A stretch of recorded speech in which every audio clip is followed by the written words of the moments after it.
Hey again. We're going to take a look at page 66 from the Chapter 1 notes.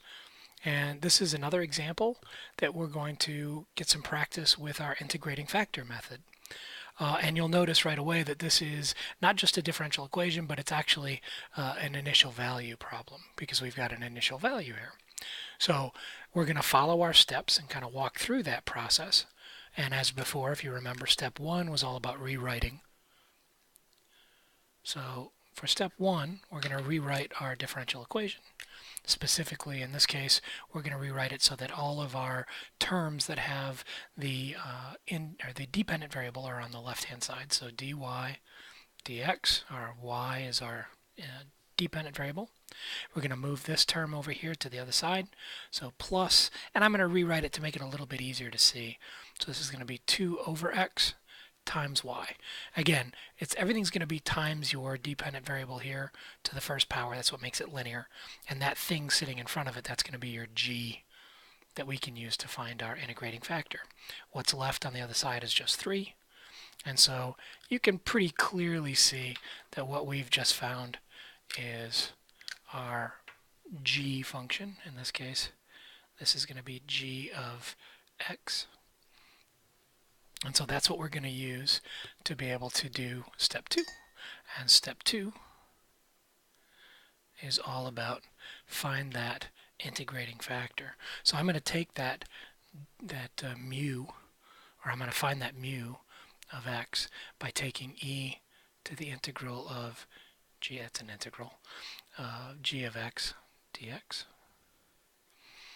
And so in this case, we're talking about e to the integral of 2 over x dx.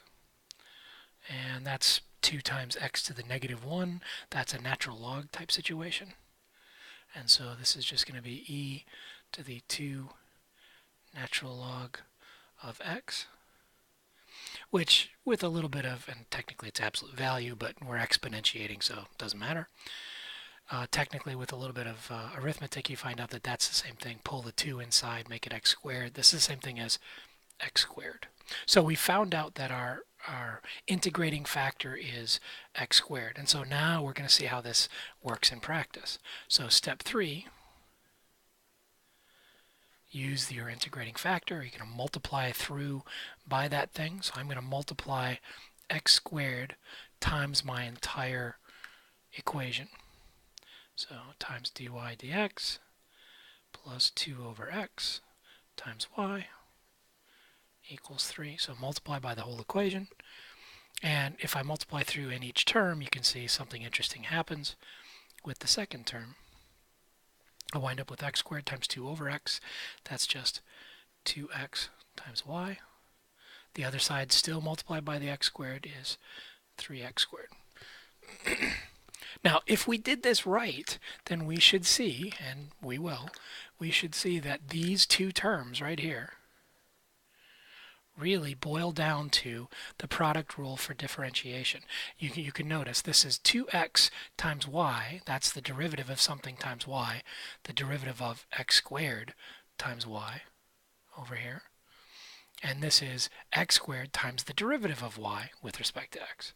So really what we've just written is that whole thing is the derivative with respect to x of x squared times y.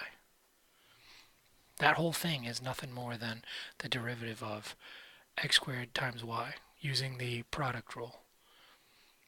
And because we did it right, that means that in the process now, we're actually going to be kind of multiplying this out. And what we just did was really step 4. I should have written that here in order to stay consistent.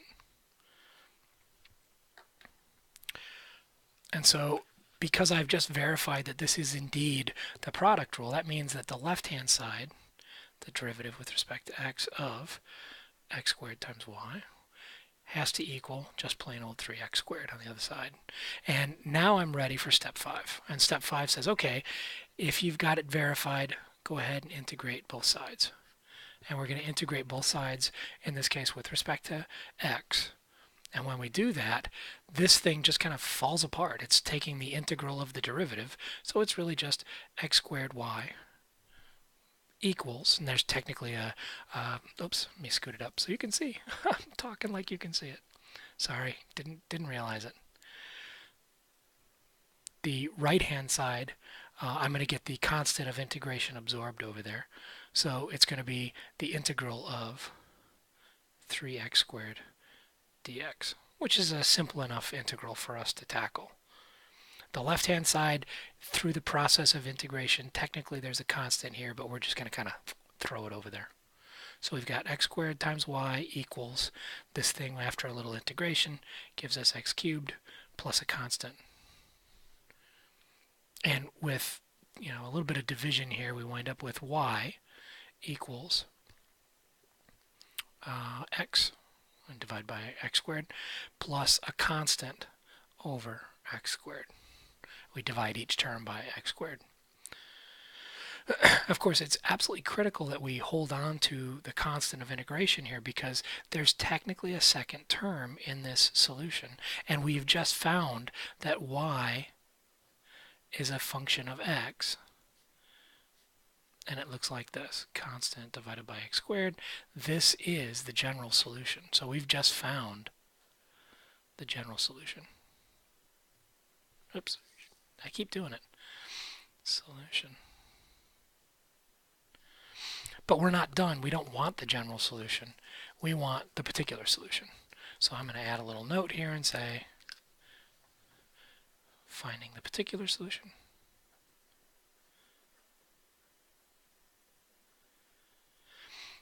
And so this is, I wouldn't say it's a different problem. This is just the next part of the problem. Finding the particular solution involves taking our general solution and using that initial condition. So we know that y of 1 equals 5. And that means if I should be able to say 5 equals, and when x is 1, so it's going to be 1 plus constant over 1 squared. So this is 5 equals 1 plus a constant, or the constant equals 4. So we now have a value for that constant for this particular situation. And that means we now have our particular solution. And I'm going to write it in green to stay with the theme here. Y of x equals, where were we? X plus constant, which is 4 over x squared. And of course, we would never just stop there. We would verify that this actually works by plugging it back into our original differential equation, substituting it back in and checking the solution. So I'm just going to real quick check the solution. Let me scoot this up. And so I can check the solution by taking this thing and substituting it into my original differential equation. So I'll take the derivative with respect to x of this y of x plus 4 over x squared. Oops. Equals, has to be equal to 3 minus 2 over x times, again, the y, which is x plus 4 over x squared. Right? I'm just getting that from the original differential equation. We scoot this back up so you can see. That's my original differential equation. I'm saying the derivative with respect to x of y has to be equal to 3 minus 2 over x times y. That's where this is coming from. So with a little bit of calculus magic, I can figure out what's going on.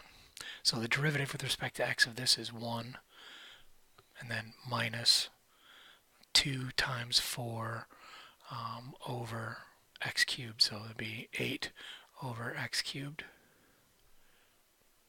And the question is that in fact equal to what we get when we do 3 minus, and we multiply this through, we wind up with 2 over x times x is 2, plus multiply 2 over x times 4 over x, we get 8 over x cubed.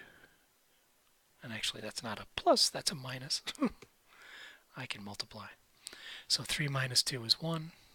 These two things become 1 minus 8 over x cubed. This side is 1 minus 8 over x cubed. And sure enough, it checks out. We wind up with the same thing on both sides. So our solution has been verified. Our particular solutions have been verified. You could also verify the general solution. And the solution comes to us not by guessing, but by following this very algorithmic process of rewriting, figuring out what our integrating factor is, and then using that, multiplying through by that. And if you do it right, if you find the right integrating factor and multiply through, it'll always serve you well and lead you to a solution, right? Lead you to the process of solving for y, in this case my dependent variable, and I found my general solution and then the particular solution. So that's another example.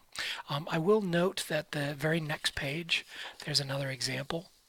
I'm going to leave this one blank in the video here. I'm not going to do this one in the video, but I want you to take a moment and do this one. I will publish the scanned notes for this. I'll publish that pretty soon, and you'll be able to double check and make sure you did it right and you got the answer. So just remember, you're going to move all of your dependent variable terms to the left, which means this whole term right here is going to move to the left, and you might have to rework it in order to write it as some function of the independent variable times y. And when you do that, you'll wind up with a better idea what's going on.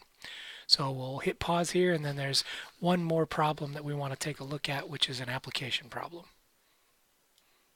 And we'll do that in another video, one last video.